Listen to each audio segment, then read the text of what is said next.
right. Welcome and happy post-Thanksgiving Friday here on Keto Rocks Radio. I'm Jim Hobbs, and to my left or right is my carnivore co-host, Brian Damaged Forsythe of the band Kix and Rhino Bucket. So, busy week, Brian. How's your week going? Good so far. I mean, by the time this airs, I'll be playing that night. So I'm in Harrisburg at Club XL. All right. So for you guys who are watching this, hopefully you guys are watching this from inside of Club XL, and you guys are able to catch your favorite guitar playing carnivore and the Kix band doing what they do best, perform. And you guys played last week up here in Northern Virginia and Leesburg at Tally Ho. How'd those two shows go, Brian? They went good. I think Saturday was sold out. Friday was close. So, I mean, both nights were really good. So, we're just waiting for Jimmy to get back.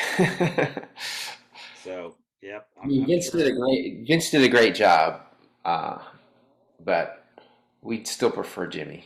Of course. I'm sure Jimmy prefers Jimmy. And Yeah. but I saw at least people were posting videos Friday and Saturday night, so I got a chance to catch some videos. I was planning to come. Peggy and I were actually, and some friends were planning to come see you guys, but we ended up taking a little bit of a detour. And by the time we got done, it was just no way that I was going to be able to drive back up to Leesburg and then take them back to Fredericksburg. So it would have been a longer day than I expected. But I'm glad you guys' shows went well. What I saw, it definitely was a packed house, and people were rejoicing and hearing their favorite band at Tally Ho. How do you like? It's the Tally Ho's got a good ambiance, a good sound to it. Yeah, it's a old theater that they just removed all the seats, so it's kind of like a slanted floor on the bottom, and then they have the balcony section with tables and chairs up there for like VIP section. So it's it's a cool setup. It's like a smaller theater, so it's kind of intimate at the same time, but it's a theater. And then they got this awesome burger place attached to it. I saw you post you had your 2 double cheeseburgers. Is that both nights, right? Well, the second night out I had one. The first night I had 2, and it was a little bit of a challenge to eat 2 because they must have been swamped at that moment, because usually by the time people start lining up to get in, they'll start coming in because the burger place is right there, and attached to the lobby. Right. And so they start getting swamped with orders. So it took a little while to get my order. So by the time I got it, I'm like thinking, oh man, am I going to be able to digest this before the show? It was so funny because Steve was looking at that, because they brought 2 different containers, a double bacon cheeseburger in each container, and I just dumped them all into one big pile of stuff, and Steve's going, "You're not going to eat all that, are you?" I'm like, "Yeah, I did." I didn't think I was going to. I looked at it, I go, "Oh, maybe I'll just eat one and take the other one with me." But by the time I got through one, I just kept gnawing away at the other one, and it was so good. So I ended up eating both of them. And you had digested them before you took the stage, or did the stage help you digest them? Yeah, it wasn't. I mean, it wasn't like I was, super stuffed or anything. So it worked out. But the second night, I thought, I'll take it easy tonight. I'll just eat one. That's awesome.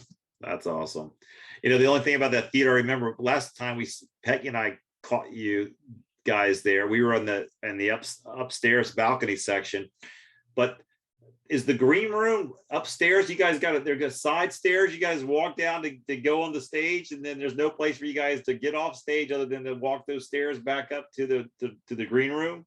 Yeah, well, they have a barricade along the wall there, so it's like a pathway to go up, but you still have to sort of deal with the people and say hi and all that stuff as you're going. Yeah, I saw Maria had posted videos. I think Maria posted videos, so she was there.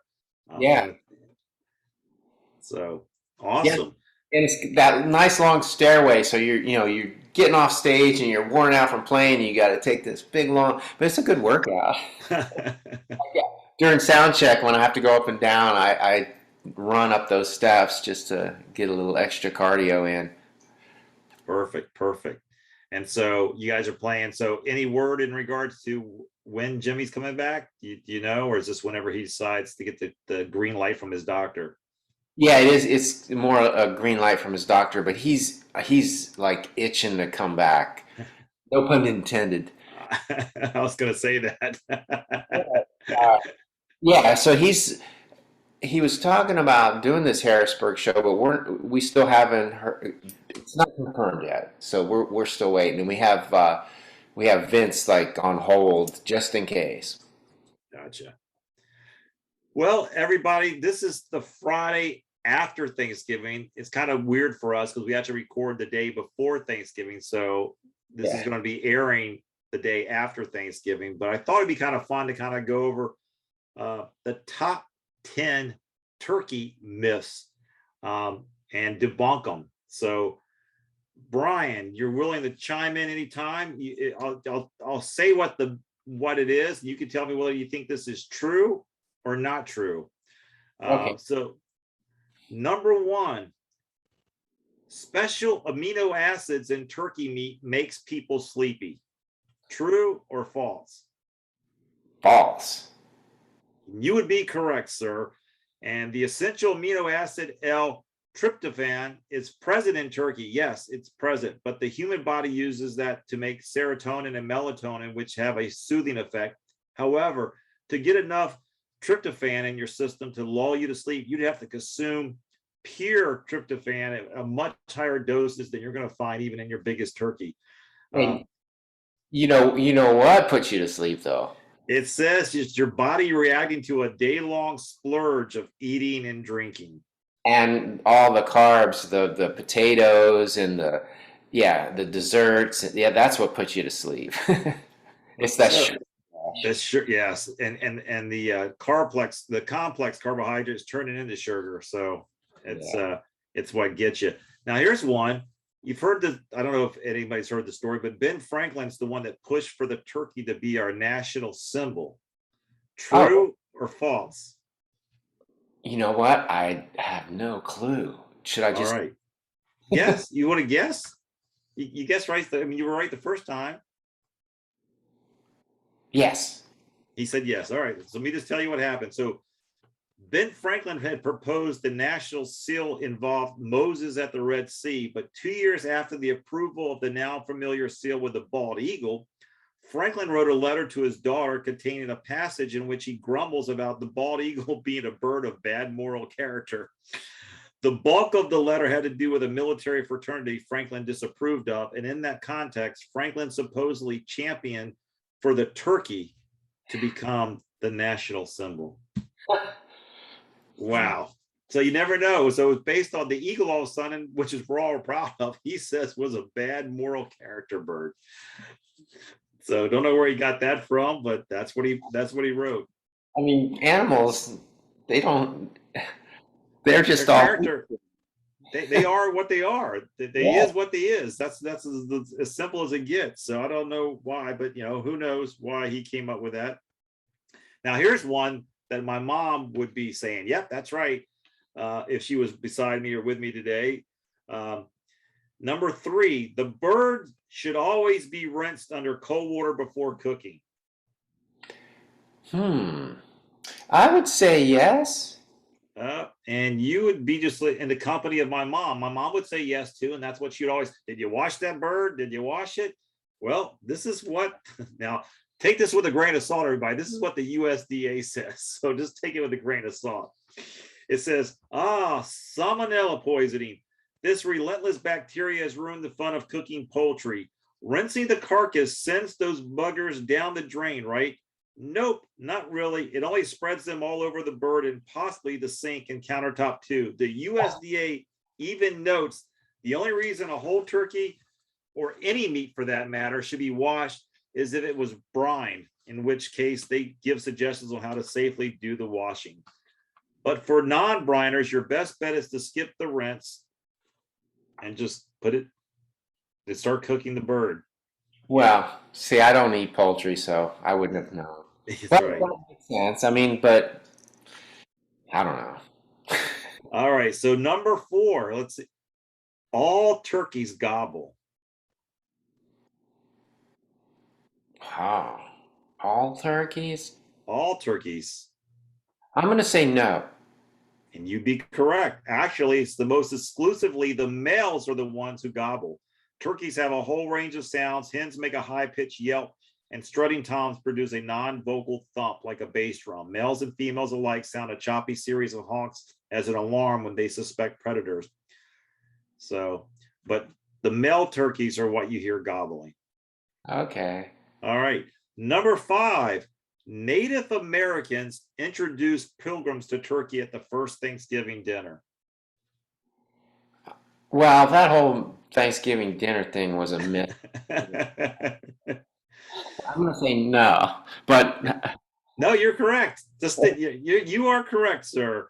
European colonists were already old hats at turkey farming and cooking. Spanish explorers brought domesticated turkeys back home from New World, and turkey started appearing on English menus at some point before 1550.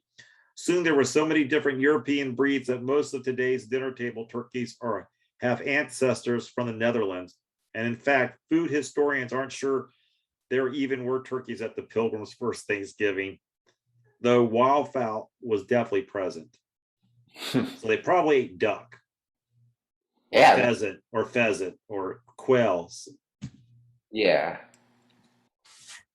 Well, I can tell you, turkeys cannot be too popular here in the United States when you got to put them on sale for 29 cents a pound. And so, Well, they're obviously mass produced, and yeah. well, I now have a freezer. I mean, I said I wasn't going to do it, but I was just like, I can't pass up food at such cheap prices, and especially with it seems to be logistical issues taking place across the country, not being able to get meat in.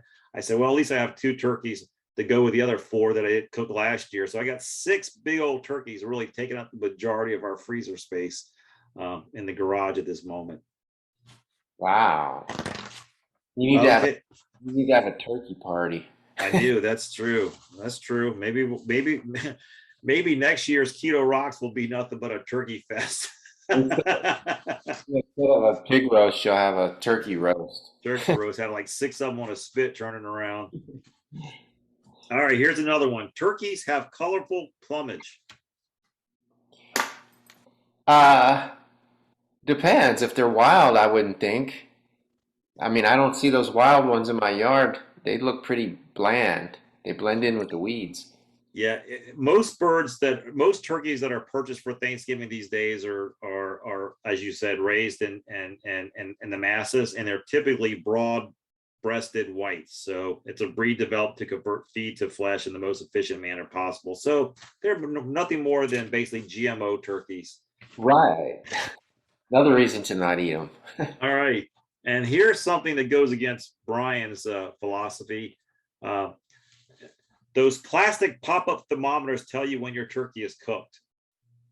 Have you ever seen those ones they have in the turkeys? They advertise them. Yeah. I've seen those. I've never had one or used one or. Well, good for you. But the question is, do they tell you when your turkey is cooked? True or false? Wow, that's a good question. I don't even know how they work. Well, supposedly what they advertise is you take it out of the oven once the little thing pops up, the little red pops up out of the case.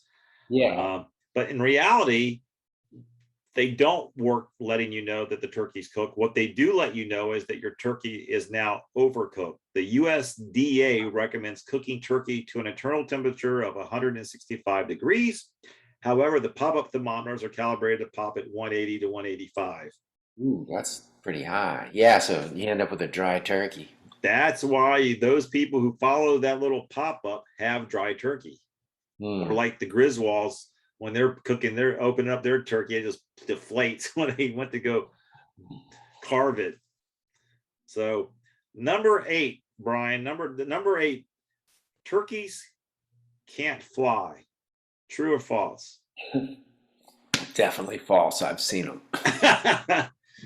They can fly. They're not really great at it. Turkeys evolved to spend the majority of their lives on their legs pecking about for food, but wild turkeys can easily fly 100 yards, and reports of a mile plus aren't unheard of. But the generally ones to escape predators or to roost. The broad-breasted breeds developed for industrial agriculture can't fly, Well, and that's because their strength to mass ratio is too out of whack.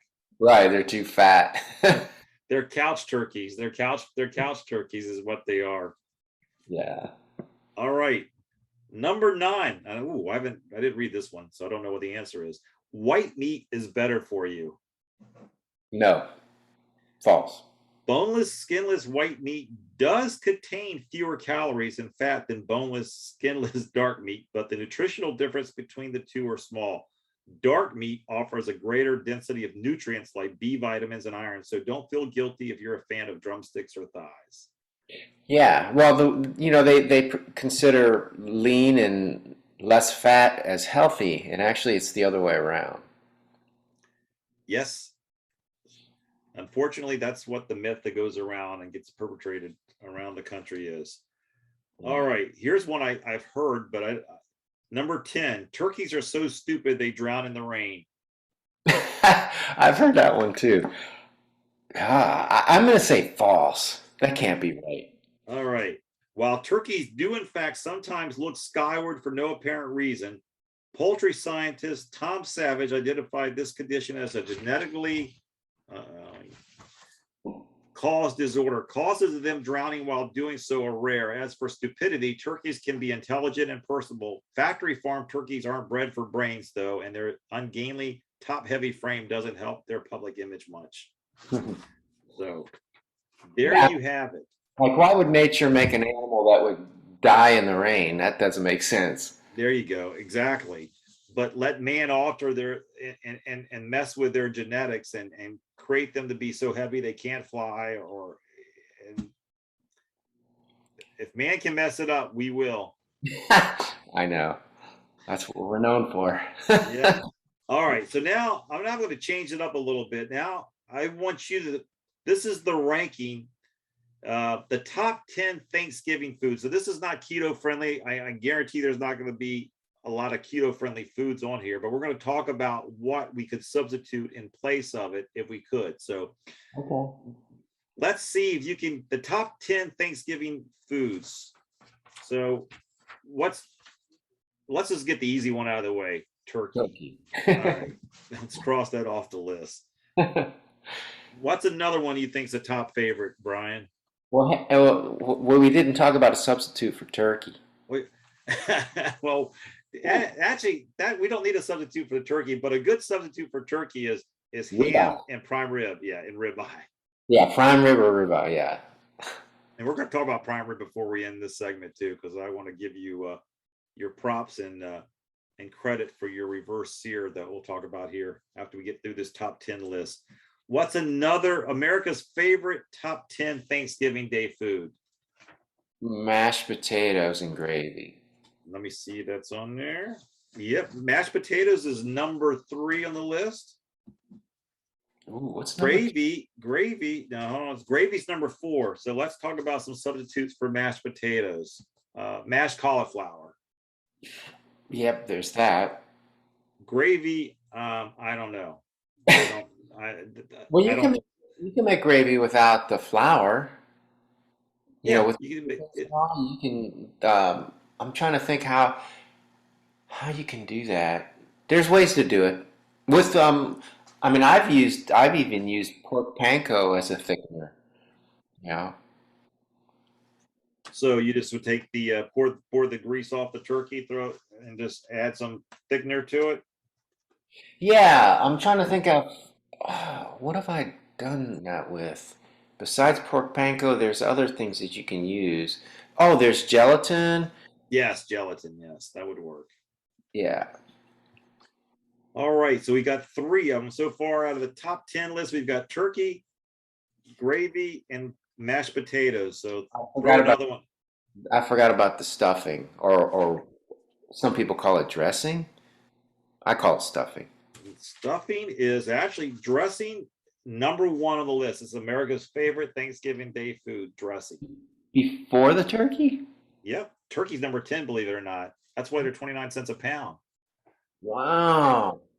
So they go for the bread. Yes, it says the number one spot on this list goes to a dish like no other. Dressing, particularly of the cornbread variety, takes the crown when it comes to which dish reigns supreme on the Thanksgiving plate. Dressing is not only delicious, but it's a dish so special that many only eat it for Thanksgiving and Christmas. This stuff is a 10-10, whether homemade or straight from the box, but do yourself a favor and avoid stuffing or dressing that's been cooked in the bird. Uncooked turkey juice soaked into stuffing mix is an awesome way to get food poisoning. Wow, eating the stuffing too is pretty poisonous. Right. I mean, I used to stuff it in the bird back when I did those type of dishes or eat that type of food. But yeah, dressing's number one. So now what's an alternative? Um, well, what's her name? Nisha has a recipe for keto cornbread, So we but could I've probably, never, I've not checked it out, so I don't know what it involves. But there's all kinds of alternatives these days. there I, are. I mean, I don't eat that stuff or think about that stuff, so I don't even have never researched it. All right. So we've got the number one. So now we still got to name number 9, number 8, number 7, and number 6. I forgot to mention though, speaking of stuffing, you know what my favorite was back when I used to eat that stuff? It was oyster stuffing. Ooh, yes. My grandmother used to make that on my dad's mom used to make. I love oyster stuffing. Well, the first time I ever tried that or tasted it was we were on tour. When was this? This is like probably 1981 or two or somewhere early on, and we were doing the Grand Funk tour, and we played that famous warehouse in New Orleans. Mm-hmm. Like it's no longer there. There, right. Famous venue, and it was Thanksgiving, and they set up tables out on the floor, like after sound check, and we all had this big Thanksgiving dinner, and they had oyster stuffing, and I was like, man, this is great. There's some good food down in New Orleans, down in Louisiana. They know how to cook, that's for sure. Yeah, so every year after that, until I stopped eating bread, I would make oyster stuffing. Yeah, I love oysters. Love oysters. All right, so that's on. So give me another guess, Brian. What else do you think's on the list? Well, the whatever that sweet potato dish with the marshmallows. Yep, sweet potatoes number 8. And then they tell people when seasoned with brown sugar and butter or topped with toasted marshmallow, these fall veggies can be quite delicious. So yeah, sweet potato casserole used to be a huge favorite in our household. But It's pretty much a dessert. it is pretty much like a dessert. And there are some dessert dishes on here just to give you a hint. So sweet potatoes, you could what's a good alternative that you could do in place of sweet potatoes? Like pumpkin, maybe? That's actually, let's talk about that because that's on the list. So pumpkin pie is on the list. Pumpkin Hmm. pies. So could you scoop out pumpkin and add some stevia or some type of or Yeah, I've I haven't done this in a while, but every once in a while I'd get the craving for something sweet. So I used to do this mixture of pumpkin and cream cheese, and I would put like cinnamon and that swerve brown sugar in it. And what else would I put in there? we are actually making those right now as we speak. We're making pumpkin bars. We do cream cheese. Cream cheese is the icing. Uh-huh. Uh, so Yeah, well, I just mix it together so it'd be this thick.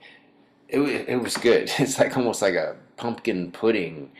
yeah, these are really good. These are keto pumpkin bars, and they are delicious. So But that's like I could see mixing that together because it kind of has a thick consistency, and you could make it sort of like one of those casserole things. Like, I mean, there's so many ways, and even you can still use the beef gelatin in that too. Like if you're going to bake it, right. I'm Now, sure where there's a will, there's a way. Yeah, I mean, if you guys are looking, we're gonna after we go through this list, I'm gonna switch over and bring a list up that are foods that are being marketed as keto friendly for Thanksgiving. I'm not gonna agree with all of that's on those lists, and we'll go through those together. Uh, but yeah, so there's just Google keto friendly pumpkin pie bars or keto pumpkin pie, and you'll be able to still have pumpkin pie on your list. Um, what do you think is another dish that's on Thanksgiving, the top 10, Cran Brian?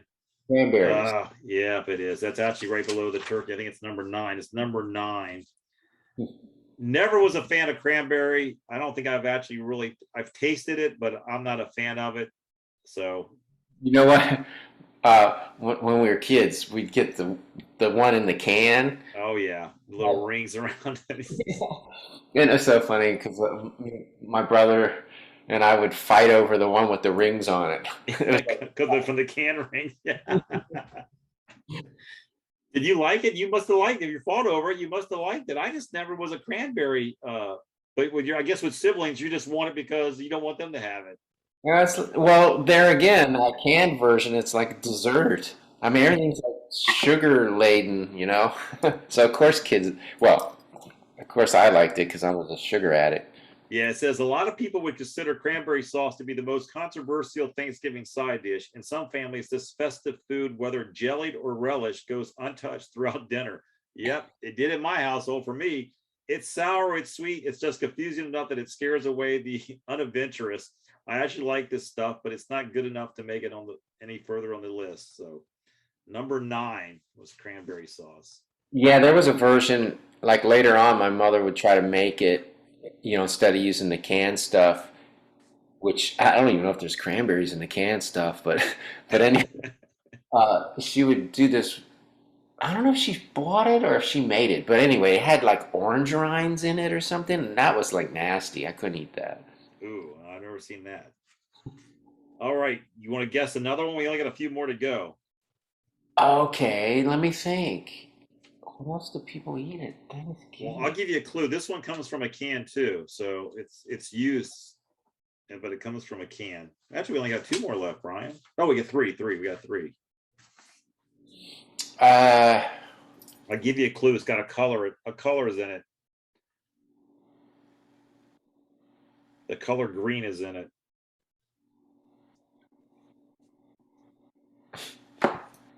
green bean? Green bean casserole. That comes in a can?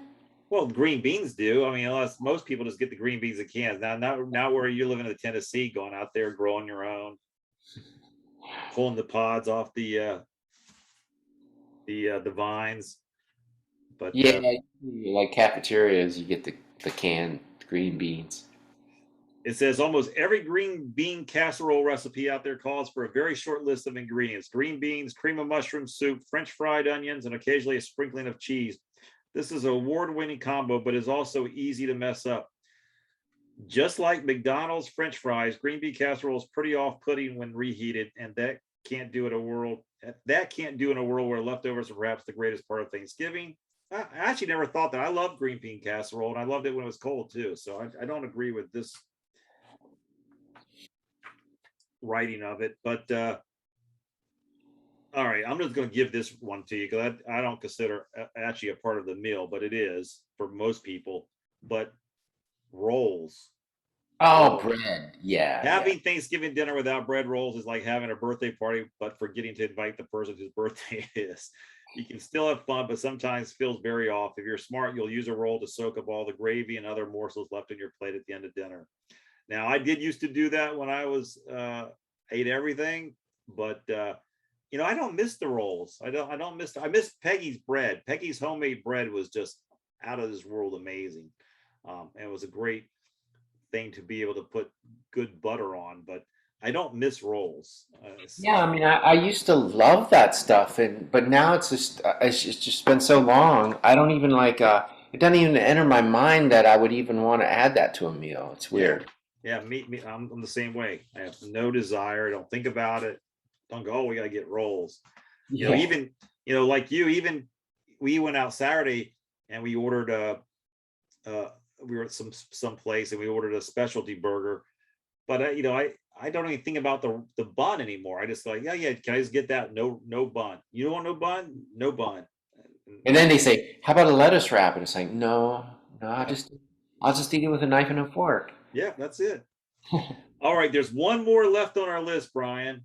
It's a traditional American dish. So Oh, let me think. God, it's been so long since I've had a proper Thanksgiving meal. Um, I'll give you a clue. This, if you're a bachelor, you probably made this, but it came in a box by the manufacturer of Kraft. what, macaroni and cheese? Yeah, that's why I said yeah, it's good guess. Good job, Brian. Yeah, mac and cheese. Macaroni and cheese is one of the finest foods to ever grace the dinner plate. If you have any sense at all, you'll skip the box stuff on this special day and serve up a ooey gooey, melty casserole dish of goodness that is sure to be a hit with all your lactose tolerant dinner guests. The best part of mac and cheese are always the slightly burnt corners and the melty pockets of cheese. Wow.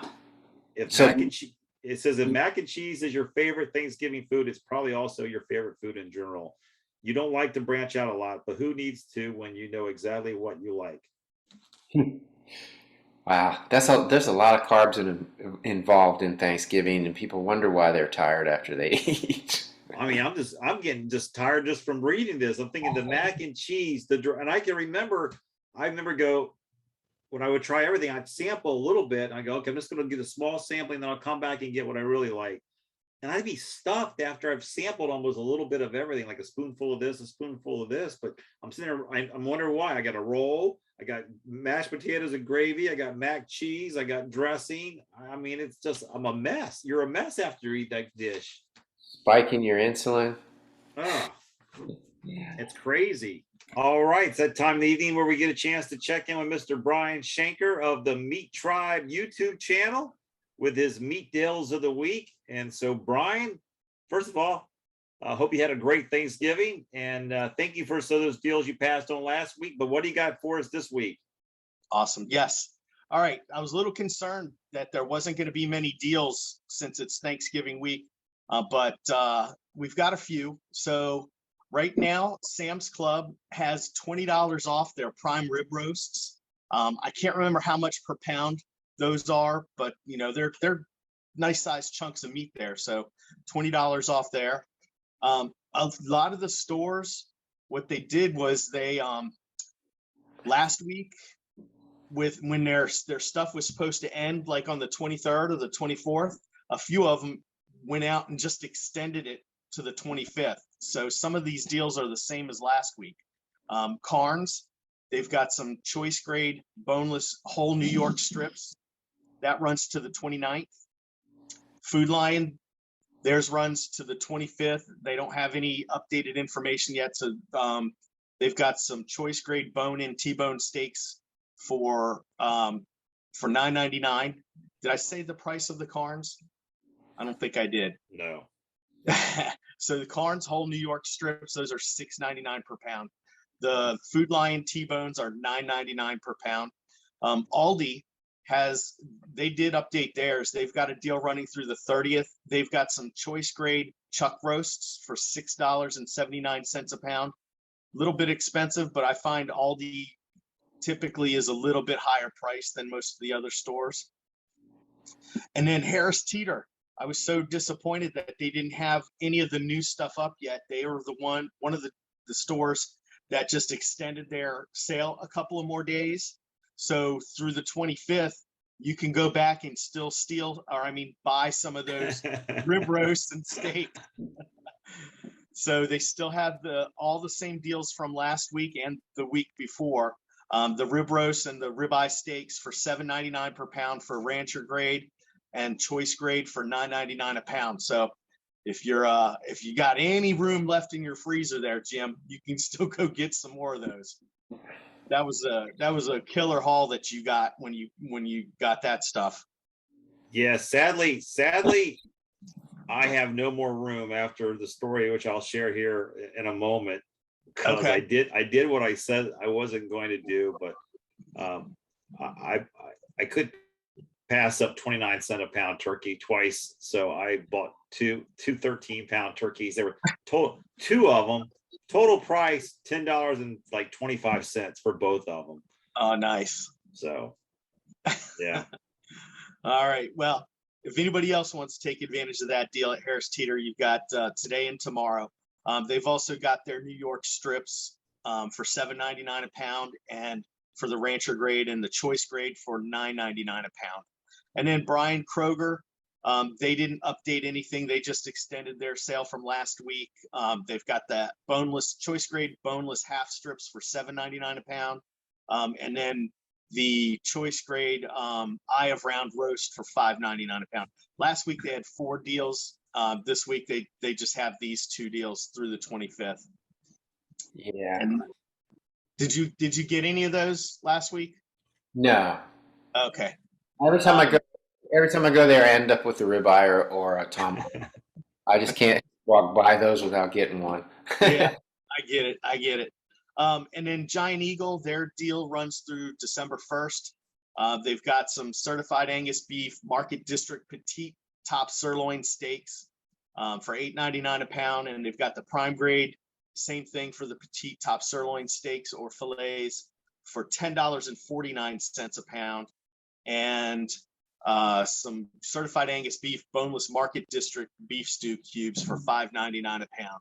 So obviously, I'm pretty sure all these stores that just extended a couple of days will post new sales. So I'll probably have a lot more updated stuff on my update that I do later on. Awesome. Well, thanks for sharing those deals. And listen, if you guys are listening to what he's sharing with you, go out there and pack your freezer, because those are some great deals that you're able to save a ton. I know I posted last week. I mean, I saved $380 some, buying stuff that I would buy ordinarily, but $380 is a lot. Yeah. So, well, Brian, thank you so much. Hope you had a great Thanksgiving, and we will see you next Friday. Sounds good. Take care, guys. All right, we'll see you. All right, so now let's talk about some foods that they say are keto friendly. I'm going to try to bring it. I haven't done this before, Brian, so I'm going to try to bring it up on the screen and see if I can bring it up. Tell me if you can see it okay or not. Yeah. Okay. So these are the top 31 keto Thanksgiving recipes. Air fryer asparagus. Okay. I can see. What's the significance of the air fryer for that? I just think it's the recipe they pull from. I mean, you could cook it anywhere. I just think because I love asparagus sauteed in bacon grease and butter. Yeah, this here says has good fats from ghee and coconut aminos to work well for the keto diet. But Okay. yeah, I'm with you. I've never cooked it in the air fryer. So Yeah, I don't even. This I could get behind. Bacon wrapped turkey breasts. That I could get behind. That's probably the best way to eat a turkey. Well, bacon wrapped anything, yeah. Yeah. Bacon wrapped scallops, bacon wrapped turkey sounds delicious. I could do without the tomatoes though, but yeah. All right. So number 3, there we go. Low carb candy yams with marshmallow. So let's see what they say. Yams with marshmallow are a Thanksgiving staple, but the whole side dish is super high in carbs and sugar. Luckily, this makeover from Keto Diet app has all the sweet flavor you want from erythritol. Oh, that's not good for me either. what? So was that fake marshmallows or something? I guess we'd have to go to that, click on that recipe to find out what it is, but it says you got to go to the Keto Diet app, and it's only 2.5 grams of sugar. I don't know. I don't think that's what I'm saying. I don't think these are really keto recipes. Not turkey. Okay, we'll give you the turkey. Now this is one keto apple pie. I want to know how apple pie is super comforting for Thanksgiving dessert, and this one is a nom nom. It's gluten free and keto friendly. The pie crust is super flaky, and the zucchini filling adds nutrient and fiber. So they make it with zucchini Instead of apple. Huh. But they have ice cream and topping on that. Anyway. That might just be for the picture, but you can make keto ice cream too. That's true. I'm just going to say overall, buyer beware or baker beware on this one. It looks All right. good. It does look good. Well, it looks really good, but I mean, I just don't know how sliced zucchini is going to give you that apple flavor, but I'm sure they tell you how to do it. Well, they do have apple pie spice. Well, maybe that's how they do it then. All Yeah. right.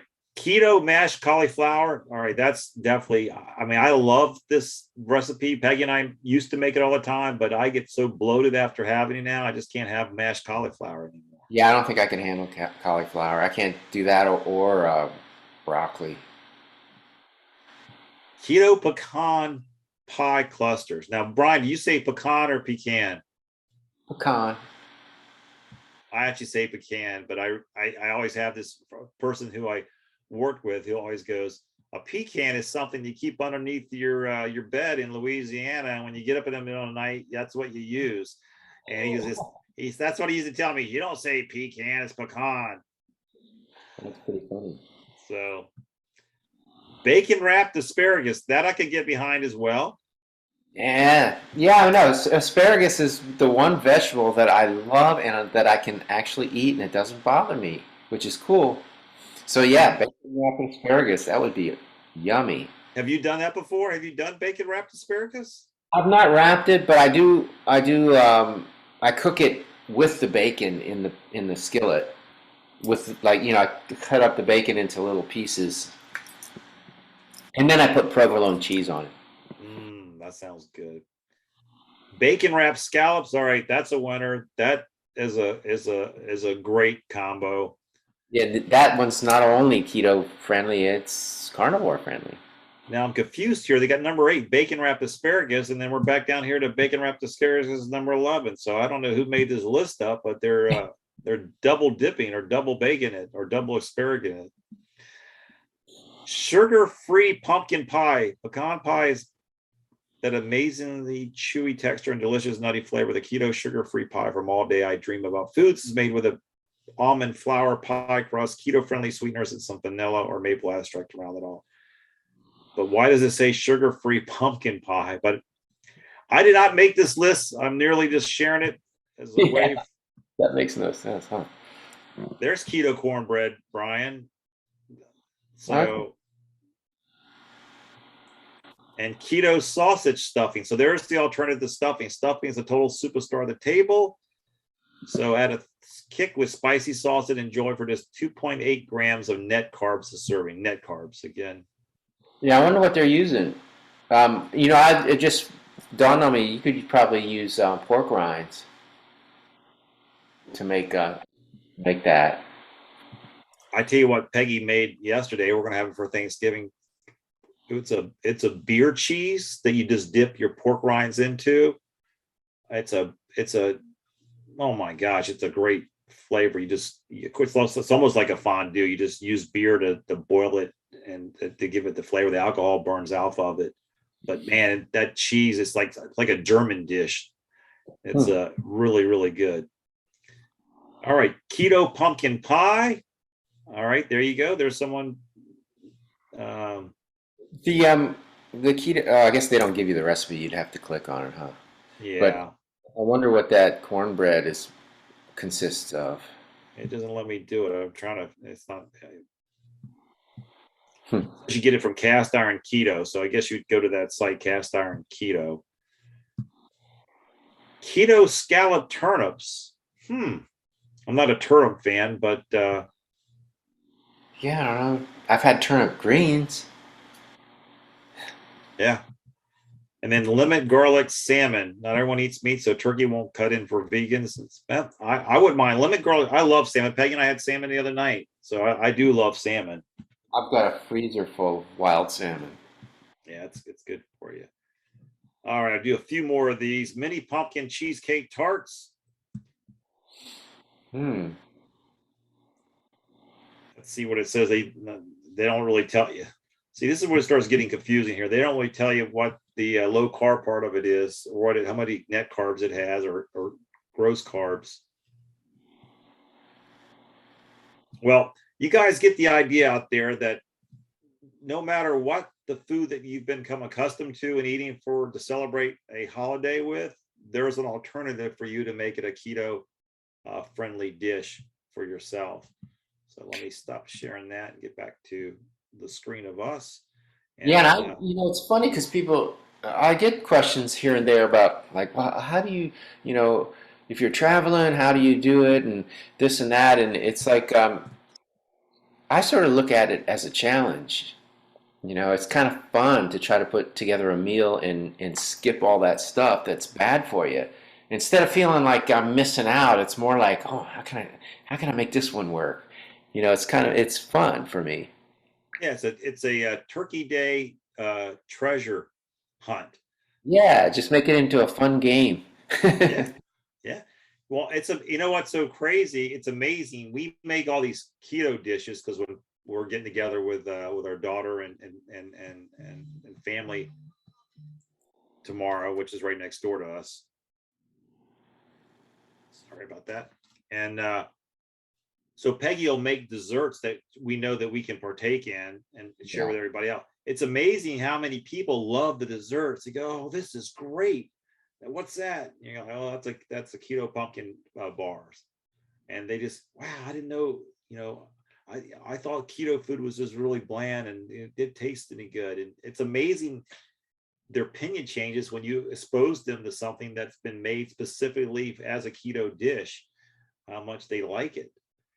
Yeah, I mean, I experimented with a lot of that stuff for a while. I haven't done that in a while, but it's a kind of for me, it's a trial and error kind of thing to try to get it to taste real, and it's possible. You just have to keep tweaking it until it's like, oh, that's it. Because I've made some loser cookies, cookies that looked really good, and I bite into it, and it's like, oh. Yeah, you taught me those cookies that I believe Lisa made at the Keto Rocks retreat. Those chocolate, someone made the chocolate. Oh yeah, yeah. I put salt on them, but Yes, was that Linda that made those? Linda made those. I forget who made them, but they were delicious, especially when you added your salt. Your salt right on top of it brought that flavor out. yeah, salt is like the magic ingredient for all that stuff because it just enhances the sweetness without adding sugar or fake sugar. So I just wanted to give kudos to Brian because I actually went back and watched one of his cooking videos of the reverse sear on the prime rib, and I think I said last week I had taken a prime rib and I had did it the way that I typically do it, which is put in the oven at 500 degrees and leave it in there for 30 minutes, turn the stove off and let it rest in there for 2 hours and pull it out, slice it. It usually comes out perfectly medium rare. Brian told me, well, do the reverse sear on the smoker, which I did. Now what I did was, Brian, and you can correct me if I'm wrong, I did 225 on the Traeger. I coated it, seasoned it, and I just went with salt, pepper, garlic, and rosemary twigs, and put that on the in a pan, stuck that on the smoker, had my meat thermometer in it, and once it reached 122, I pulled the meat off, wrapped it up in foil, cranked up the Traeger to the max level on mine, which is like 425. Put it back on. I mean, I unwrapped it, put it back on just to sear it. Mhm. And it came out, and I seared it I waited till the temperature got up to 127, 129, and I yanked it. I wrapped it back up just for a few minutes just to let it rest. And I kept the thermometer in it. So when it started to go 130, I hurried up and unwrapped it, just let it and sliced it. That came out perfectly medium rare. And the smoke flavor, oh my gosh, it was delicious. Well, And it, the cool thing about the reverse sear too is that pink is all the way to the edge. Just the very edges, you have the sear on it, and the rest of it goes. Because if you do it the traditional way, where you do the hot part first and then the slow part, you get that gray kind of the center's pink, but you get that gray outline. right. But the smoke flavor, oh my gosh, it just was it tasted so good. It tasted so good. then I went back out to Food Line, not Harris Teeter, Food Line. Food Line also had the prime ribs on sale for, I want to say $6.99 or $7.99 a pound. And I went, and they actually had this one. I went back, was a really nice. It was choice grade, and it was expiring. The expiration date was the next day, so they had a manager special. They reduced it down to $4.99 a pound. Wow. So this big old $60-some prime rib I got for $30. Wow, that's a deal. And it fed Peggy and I. It fed both of us. And matter of fact, it's going to feed us some today too, because I just cut it between the bones. And Peggy's like, "We're going to eat this whole thing." And sure we are. And I thought we were, but man, it was because it was probably 2.5 pounds, more than 2.5 pounds on each slice. And I couldn't do it this time. That's my average steak weight. Yeah, I had to tap out. So I carved a little piece off, and we put the bones in our bone bag to make bone broth with. But I just wanted to say that is a great method. Now, the problem I had with the Traeger, though, was when I wanted to put it back on the second time, was that it caught fire. Well, you know, a way around that is you can always finish it off in the oven. Yeah, that's true. Because I've done that too. Well, the other problem I had with it yesterday, because it was really cold here in Virginia yesterday, it was having a hard time. The internal temperature, I started at 225. It was having a hard time getting to that 122 mark that I wanted to see the internal temp. So I had to go out there and crank it to 250. But it probably took a good 2 hours for that prime rib to get to 122 internally, because it was so cold and windy yesterday. Yeah, that's always a challenge. But you know, when you do it the reverse sear way, when you first pull it off and wrap it, that's when you let it rest. So after you sear it, you don't even have to rest it at that point. It's already been rested. Okay. Yeah, I definitely rested. I tell you what, though, that was really, really tasteful. I mean, I loved it. So if you guys have not tried that method, I would suggest you go to Brian Forsythe's cooking channel on YouTube and watch his reverse searing for prime rib video. The first time I did that a prime rib was on that tiny little Weber little bullet smoker. And I remember I was trying to sear it, and I took the top off, so it was just the little base with the grate and the coals right there, and that's where I did try to do the sear on that, and it ended up tasting like coals. It was like kind of like this chemical taste on the outside. It wasn't good. I remember one of those videos that the fire just flew up, like you just had a wall of fire that came up. Like I thought you got burned, and you were in from that. Yes. Yeah.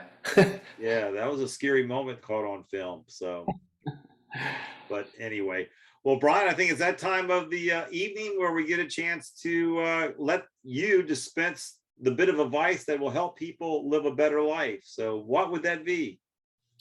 Well, I would say eat your meat. I'm going to second that. And I hope everybody who had a great Thanksgiving. For those in the Pennsylvania area, make sure you guys catch Kix at the XL Live Club. Is that correct, Brian? Yeah, Club XL Live. Club XL Live. Catch them there. And we will see you guys next Friday at the same time, same place. And in between, stay safe, stay well, stay out of the hospital. We'll see you next Friday, everybody. See ya.